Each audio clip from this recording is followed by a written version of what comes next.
राजस्थान तक पर आज हम चर्चा करेंगे दर्शकों की तरफ से मिलने वाली प्रतिक्रियाओं पर। साफ कर दूं कि आईटी सेल वालों के कमेंट पर कोई बातचीत नहीं कर रहे हैं हम।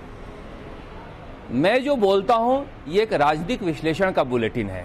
राजस्थान तक पर हम लोगों की समस्याओं को दिन भर दिखाते हैं। लोगों ने कहा कि बेरोजगारी एक बड़ा मुद्दा है, तो राजस्थान तक पर हम बेरोजगारी को एक मुहिम के तौर पर चला रहे हैं। हमारे पास जो भी फोन कॉल आते हैं, जो भी लोग आते हैं, चाहे किसी भी बैच के हो, 86 के हों या 93 के हों या मौजूदा हों, मैं उनके बेरोजगारी की समस्याओं को राजस्थान तक पर उठाता हूं। इसके अलावा भी सामाजिक सरोकार से खबरें राजस्थान तक पर दिखाई जाती है। इसलिए मैं जो बोलता हूं ये एक राजनीतिक विश्लेषण का बुलेटिन है। अब इसे लेकर कई लोगों को समस्या है कि इसमें सबसे ज्यादा सचिन पायलट और हनुमान बेनीवाल जैसे नेताओं को क्यों दिखाया जाता है। देखिए, सचिन पायलट के बारे में एक सच्चाई है कि राजस्थान में सबसे ज्यादा लोग उनको देखना चाहते हैं, उनको सुनना चाहते हैं। अगर नहीं सुनना चाहते और नहीं देखना चाहते तो कोई दिखा नहीं सकता है।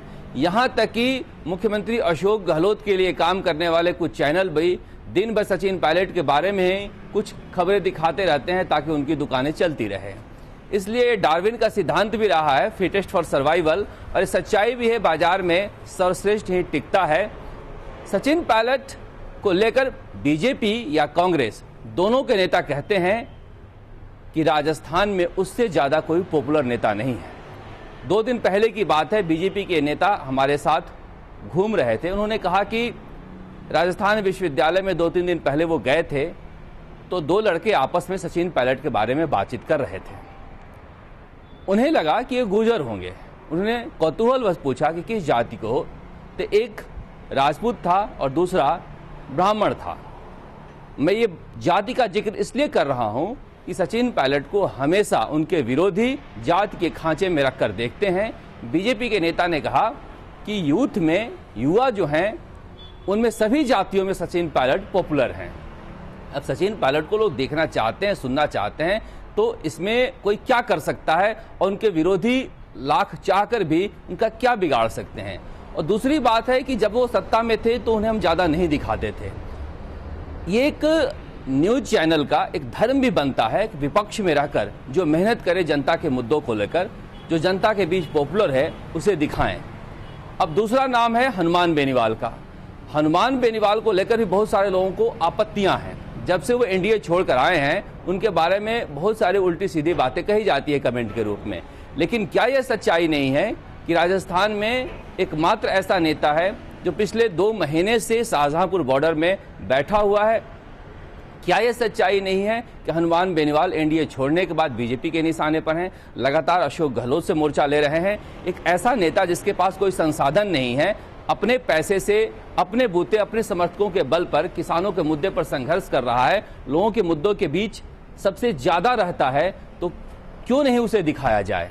और लोग हनुमान बेनीवाल को देखना चाहते हैं। बहुत सारे लोग यह भी कहते हैं कि वहां क्या धरना दे रहे हैं, वो तो रात को चले आते हैं, शाम को जाते हैं फोटो खिंचवाने। मैं कहता हूं जो नेता ये बात कहते हैं या जिस नेता के फॉलोअर या बात कहते हैं, उन नेताओं के पास भी 20-20 लाख की गाड़ियां हैं। शाम को जाकर रोज दिखा दें। जाना और आना आसान नहीं है, कमर में दर्द हो जाता है, और वहां पर इतने लंबे समय तक अपने समर्थकों को लेकर बैठना तब, जबकि कांग्रेस और बीजेपी दोनों ही इस मुद्दे पर हनुमान बेनीवाल से खफा है। निश्चित रूप से हनुमान बेनीवाल संघर्ष कर रहे हैं जनता के मुद्दों को लेकर, इसलिए उन्हें दिखाया जाता है। बहुत सारे बीजेपी के नेताओं को आपत्ति रहती है कि सतीश पूनिया को भी बहुत दिखाया जाता है। देखिए, सतीश पूनिया पहली बार के विधायक हैं।